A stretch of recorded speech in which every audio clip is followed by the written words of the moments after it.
Lên tàu. Tên đây mà lên tàu gì đến chắc. Kể gì nó không dám về tội.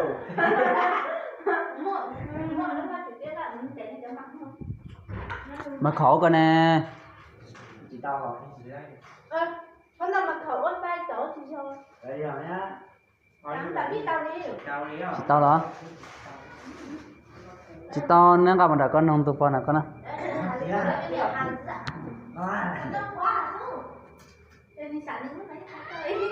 Lỡ một đây là con lấy mất khóa là chị khé ha.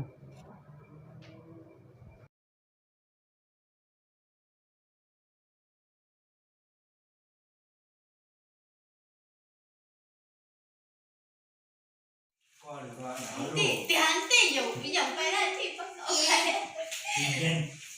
tiền tao bao phát tiền để mà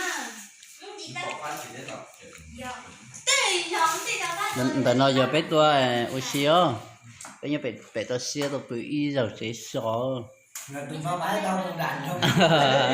Dạ luôn đó. Tụi nó bằng cho khi mà phải tranh thủ mình đâu xa mình có xía mà nó lo anh cả thôi nó nói. Cứ tới là trong máy vô PC vô chắc có máy nó thì tiếng. chị tôi nọ tua lên đó để tranh Mình có xía à. Tụi nó mà bị thế tới rồi sẽ so nó tụi nó nè.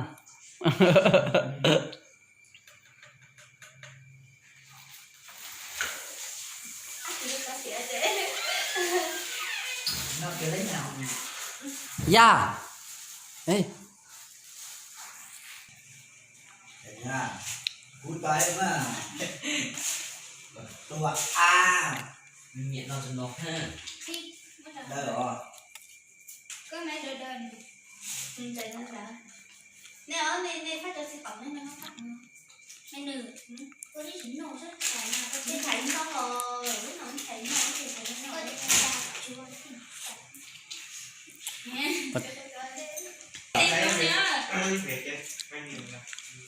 chạy đi cái đây thì chạy đi chỗ ở thì mà sầm sầm này Đi đến cái mình thở anh đặt lại trời. người từ gió đây giống như chỗ này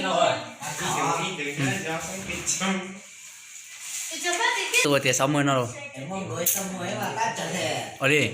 Đuôi cũng đang kia mình nói 70 30 rồi chủ xe hành giá tao ít kia rồi. Ở đi đó.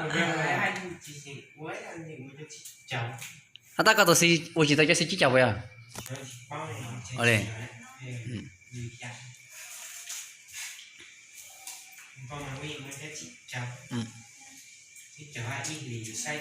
Ý lì mà có gì nào có đấy của Lúc chỉ chào về anh sẽ chỉ tái rồi đi à?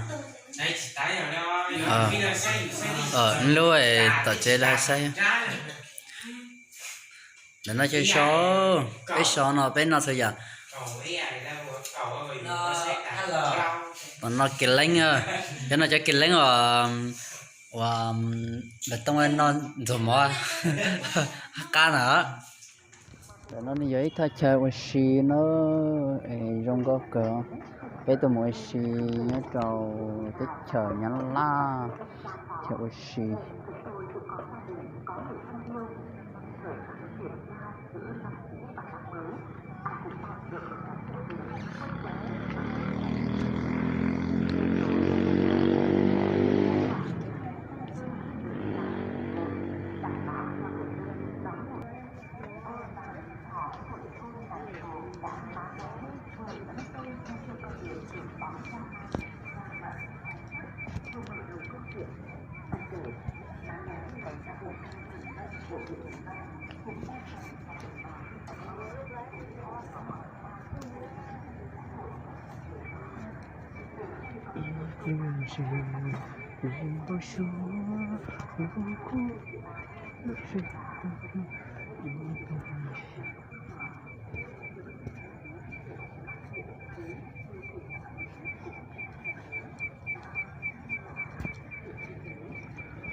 Ôi trời ơi,